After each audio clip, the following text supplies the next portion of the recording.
Good morning दोस्तों, CIPET online classes में आपका स्वागत है। आज की वीडियो में हम देखेंगे जो एयर इंडिया का cargo logistic and affiliate service company है उसके लिए वैकेंसी है। तो ये कल से अप्लाई होना शुरू हुआ है। इसमें पेमेंट क्या है, रिक्रूटमेंट प्रोसेस क्या है, क्या क्या डॉक्यूमेंट लगने वाले हैं, पूरा जानकारी देखेंगे। तो बने रहिए हमारे साथ, वीडियो को एंड तक देखें और ज़्यादा से ज़्यादा दोस्तों तक शेयर करें। इसमें मैक्सिमम पोस्ट 60 या 70 के आसपास हैं। तो इसका पूरा प्रोसेस देखते हैं। इसमें पहले दिया है engagement of personal at AI cargo logistic and allied service company limited as assistant for 3 year term engagement contract. ये वैकेंसी जो है कॉन्ट्रैक्ट बेसिस है और ये कितने दिन के लिए है, ये अपना 3 साल के लिए इसका कॉन्ट्रैक्ट है।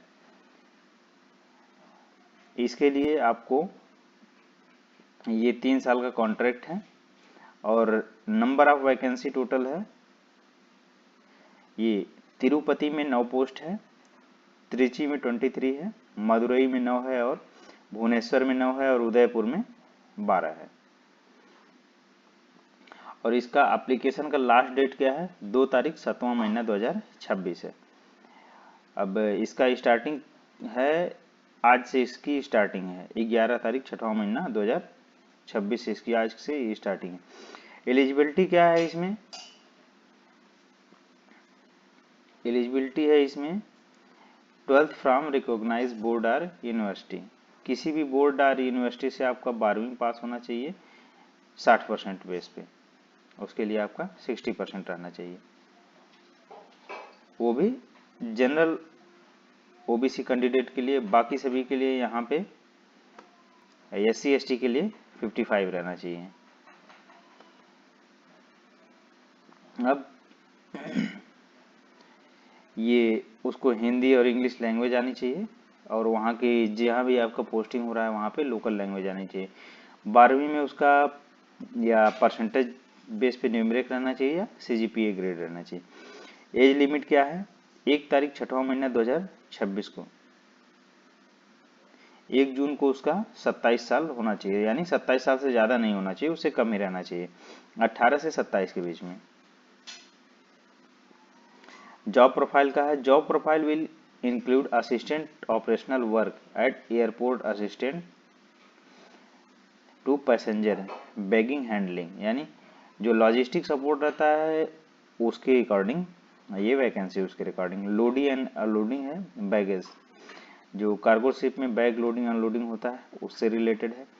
एमटीएस की पोस्ट है इसमें, मल्टीटास्किंग का, और work activity time to time, मतलब कंटिन्यू इसमें वर्क नहीं रहता है, समय समय पर रहता है। और इसमें conveyor belt X-ray machine so that candidate will not be willing to perform such ways may not be need apply. अगला क्या है, इसमें फीस कितनी रहने वाली है जनरल और ओबीसी कैटेगरी के लिए 500 फीस रहने वाली है और एससी एसटी के लिए इसमें 100 रुपये रहने वाली है।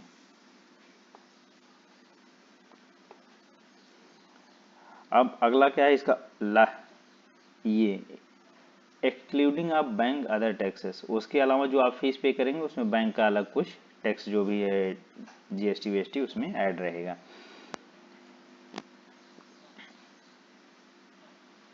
यहाँ पे दिया है, ये इंपॉर्टेंट है, fee once paid shall not be refund under the circumstances.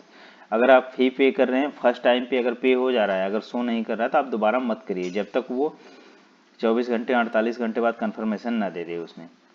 अब इसकी ओपनिंग क्या है, आज से इसकी अप्लाई हो रहा है 11 जून से और इसकी लास्ट डेट है 7 जुलाई।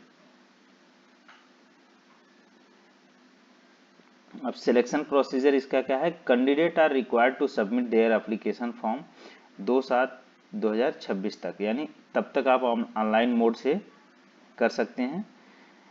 No application will accept after the last day, यानी लास्ट डेट के बाद आपका एप्लीकेशन एक्सेप्ट नहीं किया जाएगा। Please note that the application receive through the speed post, registered post, ordinary post, courier will not be acceptable, यानी offline mode से ये एप्लीकेबल नहीं है। The eligible candidate have fill one form from the click of apply now. ठीक है, यहाँ से आप अप्लाई कर सकते हैं एक क्लिक के थ्रू वेबसाइट के पे जाके। अगर आपको चाहिए तो वेबसाइट अंदर में डिस्क्रिप्शन में डाल दूंगा वेबसाइट, आप वहाँ से भी इसको फिल कर सकते हैं। और आप एक चीज़ ध्यान दें, जब भी आप अप्लाई कर रहे हैं आपका मेल आईडी और रजिस्टर्ड नंबर ये ऑन होना चाहिए, चालू कंडीशन में रहना चाहिए। आप उसी टाइप का भरें, क्योंकि जो भी आप मेल आईडी दे रहे हैं वो वर्किंग कंडीशन में रहे और जो कॉन्टैक्ट नंबर दे रहे हैं वो भी वर्किंग में रहना चाहिए। यानी इसमें सिलेक्शन प्रोसीजर में कहीं एग्ज़ाम का मेंशन नहीं किया है, तो हो सकता है एग्ज़ाम कराए, या ये भी हो सकता है कि आपका जो कैंडिडेट जितने लोग अप्लाई करेंगे उनके परसेंटेज के बेस पे उनको रिक्रूट किया जाए। अब इसमें डॉक्यूमेंट क्या क्या है, senior secondary certificate and marksheet, यानी मार्कशीट उसमें एप्लीकेबल है, मतलब मार्कशीट चाहिए। और उसके बाद कास्ट सर्टिफिकेट चाहिए, एनी कास्ट, आप जो भी कास्ट से बिलोंग करते हैं कास्ट सर्टिफिकेट आपको चाहिए। आधार कार्ड की एक कॉपी चाहिए और पासपोर्ट साइज कलर फोटो चाहिए इसमें। फिर और एप्लीकेशन फ़ी, स्कैन फोटो और सिग्नेचर, फोटो यहाँ पे अपलोड है कि आपको बताया है, और उसके बाद आपको सिग्नेचर भी चाहिए इसमें। ठीक है, आपका सिग्नेचर मैक्सिमम कितना 20 KB का है। अब इसमें आपको अलाउंस कितना मिलेगा, the selected candidate will be offer the post of assistant security and remunerated for the position will be consolidated pay as the follows. आपको 3 साल के इसमें दिखाया गया है जो आपका पे अमाउंट रहेगा। फर्स्ट ईयर में आपका 21,500 रहेगा, 21,500। और उसके ऊपर आपको ये जो छुट्टियां हैं ये आपको TA DA loading boarding bus train ये सब जो भी है यहाँ से आपको भी अलग कंपनसेशन अलग से, जैसे अलाउंस जो भी है वो अलग से आपको मिलेगा।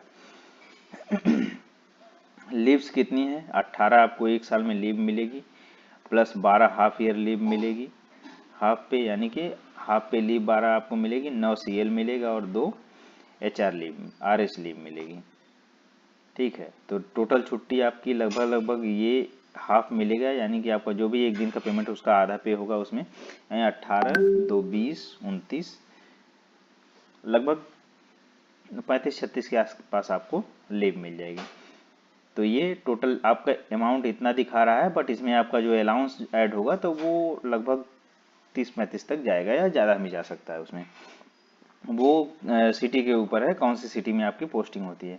सेकेंड ईयर में आपका रहेगा कि 22,000 आपका पेमेंट बढ़ेगा, बढ़ के हो जाएगा। और थर्ड ईयर में आपका 22,500 रहेगा। ठीक है, तो ये 3 साल का हो गया है, 3 साल में इतना इतना रहेगा। Gratuity as per gratuity act if applicable, यानी अगर आप ग्रेजुएटी का जो अभी क्राइटेरिया चल रहा है उसके अकॉर्डिंग आप कंटिन्यू करते हैं तो आपको ग्रेजुएटी उसी के बेस पे दी जाएगी। ए maximum of 10,000 per annum shall be reimbursed on account of purchase medical insurance and personal for self dependent family.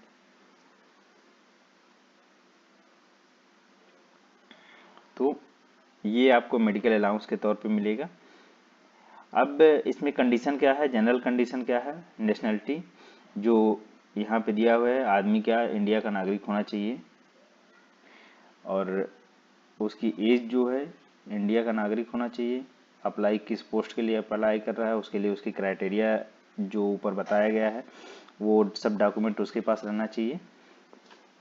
Education qualification as ये सब रहना चाहिए। और अपर एज लिमिट ऑन, मतलब जो एज लिमिट दिया गया है मैक्सिमम 27 उसमें मेंशन किया गया है, लेकिन 5 साल कैंडिडेट बिलोंग SC ST के लिए उसमें छूट है, और 3 साल इसमें OBC नॉन क्रिमिनल के लिए है। और 5 साल जो है एक्स सर्विसमैन जैसे आर्मी एयरफोर्स जो भी रिटायर है किसी भी सर्विस से, तो उनके लिए ये 5 साल का छूट है उसमें। ठीक है, बाकी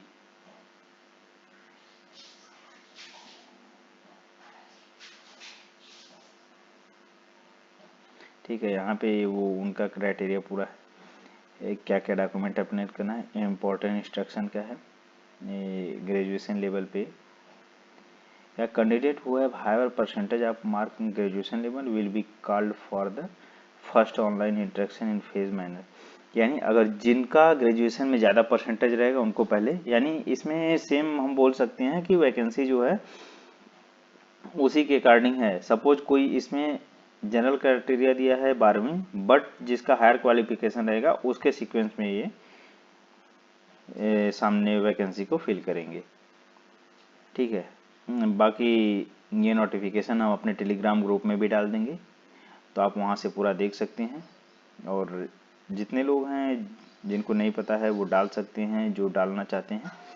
और कोई भी इशू होगा तो आप कमेंट करें, हम आपको पूरा वहाँ से सपोर्ट देंगे। और इसकी अप्लाई लिंक भी कमेंट बॉक्स में पिन कर दे रहे हैं, आप वहाँ से जाकर डायरेक्ट अप्लाई कर सकते हैं।